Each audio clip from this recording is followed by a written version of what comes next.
আসসালামু আলাইকুম রহমতুল্লাহ বরকাত। সেনাবাহিনীর বক্তব্য শুনলাম।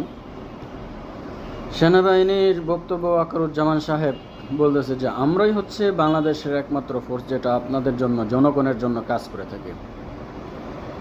কিন্তু আমার একটা উক্তি, বিশেষ ব্যক্তিগত কথা হচ্ছে যে আপনারা ঠিক আছে দেশের জন্য কাজ করে থাকেন, দেশের একটা বড়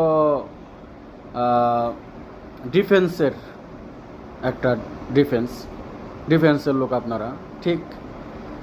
বাকি আপনারা কেন দলের চাটুকারিতা করেন? শুধু আমি নয়, এটা সারা বাংলাদেশের 17 কোটি জনগণ বলবে এই কথা। আপনারা কেন দলের চাটুকারিতা করবেন? হয় আওয়ামী লীগ, হয় বিএনপি, হয় জামাত, হয় জাতীয় পার্টি, হয় কোনো খেলাফত মজলিস, হ্যাঁ, যত কিছু ইসলামী দল হোক আর অনইসলামিক দল হোক, আপনারা কেন কোনো দলের চাটুকারিতা করবেন? এই দলের চাটুকারিতা করার জন্য তুই আজকে আপনাদের প্রতি মনক্ষুণ্ণ, আপনি যেটা বললেন, জনগণের অনেকেই আমাদের প্রতি মনক্ষুণ্ণ, বিদ্রূপ ধারণা পোষণ করতেছে। কেন? এটা তো আপনারাই তৈরি করেছেন, আপনারাই সৃষ্টি করেছেন, তৈরি হওয়ার সুযোগ আপনারা দিয়েছেন। শুধু আমি নয়, সারা বাংলাদেশের জনগণ এই কথাই বলবে যে আপনাদের চাটুকারিতা করার কারণে আজকে আপনাদের দুর্দশা চলতেছে, দুর্দিন চলতেছে।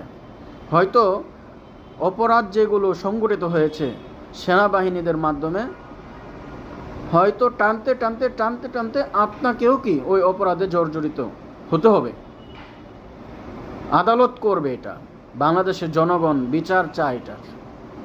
বাংলাদেশের জনগণের কাছে প্রত্যেকটা অপরাধের